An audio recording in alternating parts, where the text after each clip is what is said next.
দেখছনি বন্ধুরা কত কষ্ট করে আড়ন লাগে। তো বন্ধুরা ওই তো যাইতাছি ওখানে ইয়াত।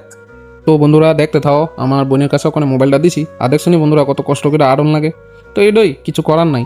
তারপরে তো ভগবান আমার দুয়ারে আছে, এটাই তো আমি অনেক খুশি। কি কইতাম, মানে এই কথাটা যেমন শুনছি, বলে আমার বাড়ির সামনে জগন্নাথ দেবের রথ, ছোট রথই হোক আর বড় রথই হোক আইতাছে। তো মনটা আছে না বন্ধুরা, কিতা কইতাম, খুব খুশি আছে গা। আর ওই ফুলাটা আছে না আমার লগে, যেটা এটা আমার একটা ফলোয়ার্স, তো এদিকে সেটা দূরে আইছে। ভাই তোমার ভিডিওটি তো দেখি কত মানে সেরা লাগে। তো আমার এটা শুনে সেটা ভালো লাগতেছে, ত্রিপুরার কোনা কোনা আমার ভিডিওটি যাইতেছে। তো তোমরা এরকম ভাবে সাপোর্ট করলে আছে না বন্ধুরা, পুরা দেশের ভিতরে আমার চর্চা হইব। তো দেখতে দাও ভগবানের এরকম মানে রথযাত্রাটার ইয়াটা সাক্ষী দিলাম, মানে রথটা টান দিলাম। দেখো বন্ধুরা, তো তোমরা প্রণাম করে এলো জগন্নাথ দেবের।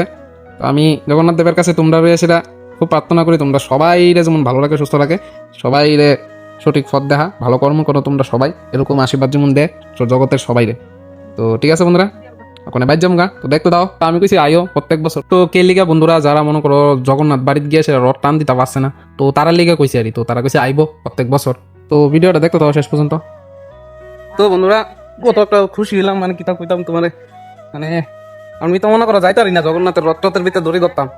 তো আজকা জগন্নাথ দেবে চাইছে আমার বাড়ির সামনে আয় অবস্থা আমার কাছে। তো তার লিগে আমি খুব খুশি হয়েছি। আমি কত বছর মানে কিতাব কইতাম 15-20 বছর আগে টানছিলাম, আর 15-20 বছর পরে বন্ধুরা আবার টানছি। যে একটা খুশি হইতেছে তোমরা বুঝাইতে পারতাম না। সবাই কমেন্টে জয় জগন্নাথ লিখে দাও।